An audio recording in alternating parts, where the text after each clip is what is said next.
Shalom saudara dan saudari, bertemu lagi kita di channel ini untuk mendengar lagi firman Tuhan yang pastinya sesuai apa yang dikatakan Alkitab. Terima kasih atas kesetiaan Anda di channel ini. Saya doakan saudara dan saudari semua selalu dalam keadaan yang baik dan sehat, tentunya atas pertolongan dari Tuhan Yesus. Amin. Pelajaran yang kita akan dengar kali ini adalah mengenai doa. Kenapa kita perlu berdoa? Apakah doa Bapa kami hanya dihafal saja lalu disebut namun tidak dihayati? Apakah doa Bapa kami hanya digunakan sebagai mantra saat dalam kesusahan? Nah, apa arti doa Bapa kami yang sesungguhnya? Oleh itu jangan kemana-mana dan jangan ada yang skip karena kita akan mengetahui jawabannya bila mana kita terus fokus akan pembahasan ini. Yang pastinya sesuai apa yang Alkitab katakan. Karena Alkitab merupakan standar pendidikan orang Kristen sebagai rujukan utama. Apapun yang kita dengar, apapun yang kita anuti, apapun yang kita percaya, pertanyaannya apakah itu atas dasar Alkitab? Jadi, mari kita utamakan Alkitab yaitu firman Tuhan.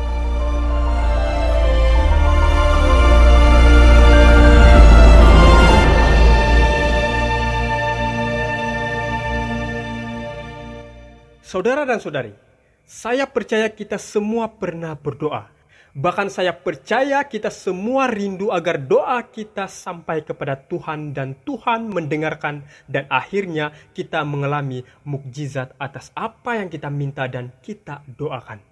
Tetapi oleh karena begitu banyaknya pergumulan, begitu banyaknya persoalan, dan begitu banyaknya kebutuhan kita, sehingga terkadang ada yang menjadikan doa-doa itu sebagai satu hal yang kadang-kadang memaksa Tuhan. Artinya bila susah baru mau cari Tuhan. Tapi bila senang tidak pula mencari Tuhan. Jadi kadang memaksa supaya Tuhan menjawab semua doa-doa. Bahkan ada beberapa dari banyak orang Kristen menjadikan doa itu seperti mantra. Di mana pada saat mengalami kesusahan dia harus membaca doa Bapa kami 100 kali barulah segala masalah akan selesai. Namun apakah demikian saudara-saudari? Apa pemahaman kita tentang doa itu sendiri? Apakah doa itu Tuhan harus menjawab semua yang kita mahu, semua yang kita inginkan, atau semua yang kita harapkan? Lalu ketika seandainya tidak terjadi sesuai apa yang kita minta, yang kita doakan dan yang kita harapkan, lalu kita berpikir bahwa doa kita tidak dijawab Tuhan dan tidak didengar Tuhan. Lalu kita mencari-cari doa yang mungkin mujarab. Doa yang bisa dijawab, yang bisa memperoleh mukjizat. Apakah demikian? Nah, mari kita belajar firman Tuhan bersama. Mari kita lihat ayat ini. Dan apabila kamu berdoa, janganlah berdoa seperti orang munafik. Mereka suka mengucapkan doanya dengan berdiri dalam rumah-rumah ibadat dan pada tikungan-tikungan jalan raya supaya mereka dilihat orang. Aku berkata kepadamu, sesungguhnya mereka sudah mendapat upahnya. Di sana dikatakan apabila kamu berdoa, janganlah berdoa seperti orang munafik. Nah, orang munafik itu seperti mana? Orang munafik itu adalah orang yang tahu kebenaran tapi tidak mau melakukan. Dengan kata lain, orang munafik ini hidup dengan jalan dunia tapi mau minta berkatnya Tuhan. Yesus sangat membenci kemunafikan, maka yang pertama Yesus katakan, jika engkau berdoa, jangan berdoa seperti orang munafik. Orang yang tahu kebenaran tapi tidak melakukan. Pura-pura melakukan supaya dia kelihatan benar. Dalam ayat ini siapa yang Yesus maksudkan? Yaitu orang-orang Farisi. Orang-orang Farisi menggunakan berjam-jam untuk berdoa. Dan sebagaimana sering terjadi, bila mana mereka berada di luar rumah pada waktu yang ditentukan, mereka akan berhenti di mana saja mereka berada. Boleh jadi di jalan atau di pasar. Di tengah-tengah orang banyak yang bergegas-gegas dan dengan suara yang nyaring, di sana mereka mengulangi doa mereka yang sudah biasa. Dan Tuhan katakan mereka adalah munafik. Lalu ayat selanjutnya dikatakan, Tetapi jika engkau berdoa, masuklah ke dalam kamarmu, tutuplah pintu, dan berdoalah kepada Bapamu yang ada di tempat tersembunyi. Maka Bapamu yang melihat yang tersembunyi akan membalasnya kepadamu. Lagi pula dalam doamu itu, janganlah kamu bertele-tele seperti kebiasaan orang yang tidak mengenal Allah. Mereka menyangka bahwa karena banyaknya kata-kata, doanya akan dikabulkan. Jadi, janganlah kamu seperti mereka. Karena Bapamu mengetahui apa yang kamu perlukan sebelum kamu minta kepadanya. dan di ayat selanjutnya Tuhan katakan, Karena itu, berdoalah demikian. Bapa kami yang di sorga, dikuduskanlah namamu. Datanglah kerajaanmu, jadilah kehendak-Mu di bumi seperti di sorga. Berikanlah kami pada hari ini makanan kami yang secukupnya, dan ampunilah kami akan kesalahan kami, seperti kami juga mengampuni orang yang bersalah kepada kami. Dan janganlah membawa kami ke dalam pencobaan, tetapi lepaskanlah kami daripada yang jahat. Karena Engkaulah yang mempunyai kerajaan, dan kuasa, dan kemuliaan, sampai selama-lamanya. Amin. Saudara dan saudari, kita sudah pasti sering mendengar doa Bapa kami, baik dalam kebaktian maupun dalam doa keluarga, bahkan secara pribadi. Dan kita juga pasti sudah dengar lagu Bapa kami dan sering nyanyi. Namun apakah kita hanya menyebut tanpa menyelami arti dari setiap kalimat dari doa Bapa kami itu? Apakah kita hanya menyanyi dan tidak menghayati? Oleh itu mari kita lihat arti di setiap kalimat atau ayat dalam doa Bapa kami ini, agar bukan saja sekadar dihafal tetapi juga dihayati dan diselami dengan kesungguhan hati. Mari kita lihat setiap kalimat. Dikatakan, karena itu berdoalah demikian, Bapa kami yang di surga, dikuduskanlah namamu. Saudara dan saudari, Yesus mengajar kita memanggil Bapanya Bapa kami.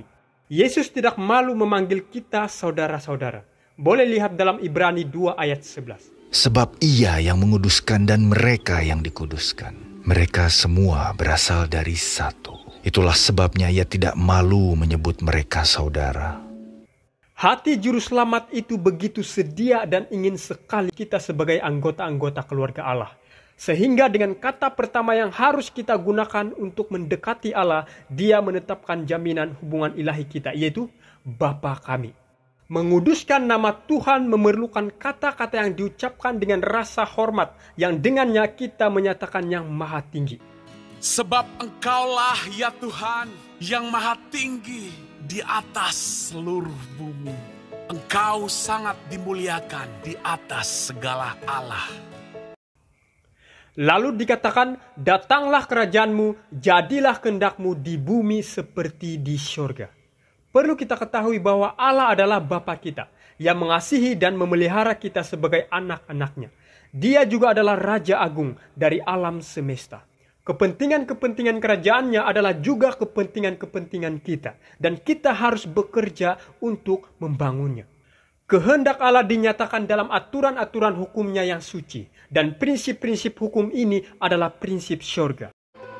Aku suka melakukan kehendak-Mu, ya Allahku.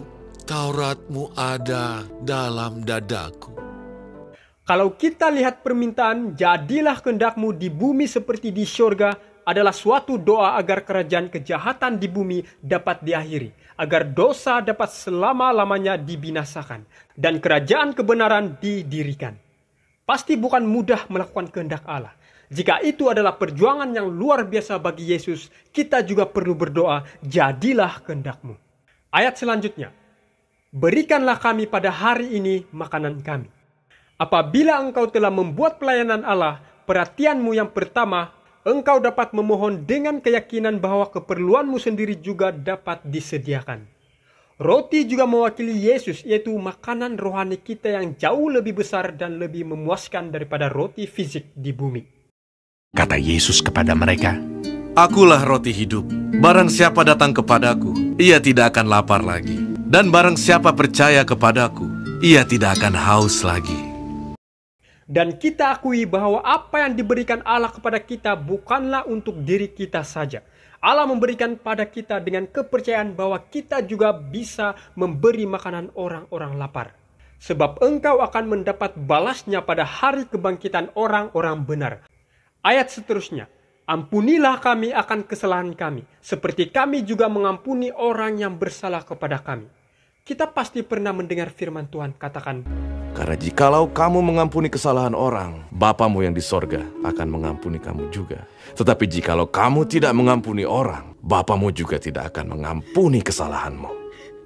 apakah kita dapat menerima pengampunan dari Allah hanya apabila kita mengampuni orang lain?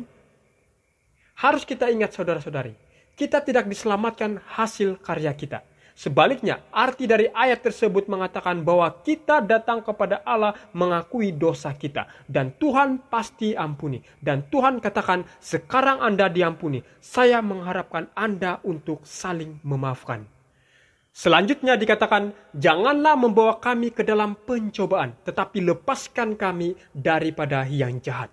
Pencobaan adalah bujukan kepada dosa. Dan ini tidak dimulai dari Allah, tetapi dari setan dan dari kejahatan hati sendiri. Karena Allah tidak dapat dicobai oleh yang jahat, dan Ia sendiri tidak mencobai siapapun.